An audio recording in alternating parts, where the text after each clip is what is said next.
Avec une météo de l'emploi, cette fois-ci avec Sophie Pignal. La semaine prochaine aura lieu la 18e semaine pour l'emploi des personnes handicapées. Événement organisé par l'Association pour l'insertion sociale et professionnelle des personnes handicapées, l'ADAPT. L'occasion pour nous de faire un zoom sur les relations entre le handicap et le travail et voir comment les choses évoluent. Sophie Pignal.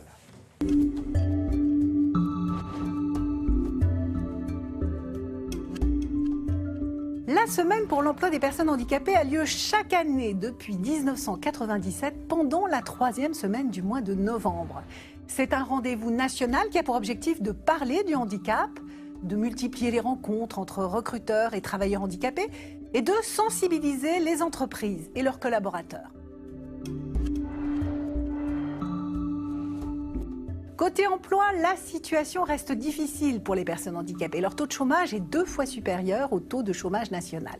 Comme on peut le voir, les opportunités sont plus importantes dans les grandes agglomérations. Parmi les entreprises qui recrutent, la Société Générale, à travers sa mission handicap créée en 2007, elle s'engage dans des actions de recrutement et de maintien dans l'emploi de personnes handicapées. Elle participe chaque année au forum Passe pour l'emploi et une centaine de collaborateurs du groupe bénévoles accompagnent les candidats dans la rédaction de leur CV et la simulation d'entretien d'embauche.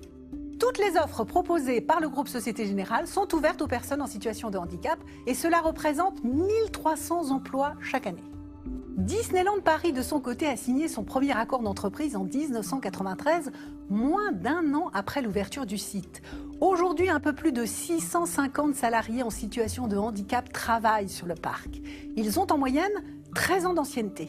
Et l'entreprise a mis en place des partenariats pour favoriser l'accès aux études des jeunes en situation de handicap. Une mission handicap accompagne les salariés dans leur parcours professionnel. Pour 2015, 120 personnes en situation de handicap seront recrutées par le groupe. Pour postuler, c'est très simple, voici l'adresse.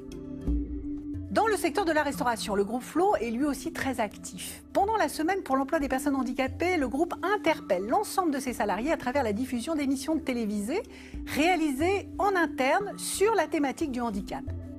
Aujourd'hui, plus de 130 travailleurs handicapés travaillent au sein du groupe.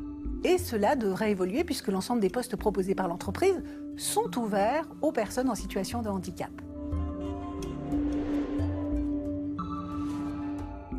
L'association Envol a été créée en mars 2010 à l'initiative du GIFAS, Groupement des industries françaises aéronautiques et spatiales, et de 6 autres entreprises, Astrium, Dassault Aviation, Goodrich, MBDA, Safran, Thales, avec le soutien de l'AGFIP.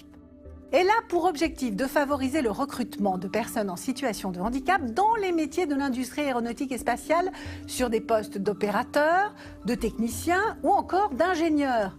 La profession s'engage donc à les former par la voie de l'alternance et à leur faire une place au sein de ces entreprises. Dans le même esprit, l'association GEMA Handicap favorise l'accès à un emploi durable au sein de la branche assurance. Partant du constat que 80% des personnes handicapées n'ont pas un niveau de formation très élevé, GEMA Handicap va leur permettre de se former au métier de conseiller clientèle ou encore de gestionnaire de sinistres. Pour retrouver les offres proposées dans cette séquence, vous vous connectez sur le site de Télématin. Vous retrouvez notre partenaire, le QR code est également à votre disposition. Excellente journée à vous. Merci beaucoup Sophie. Je vais en profiter pour saluer mes amis de l'Association des paralysés de France, association que je soutiens du mieux que je peux. Je les embrasse très très fort et j'espère que vous aurez écouté attentivement ce que vient de dire Sophie Pignal. Allez, on va parler sport maintenant avec Grégoire Tournon. On va revenir sur la victoire évidemment de Loïc Perron dans la Route du Rhum.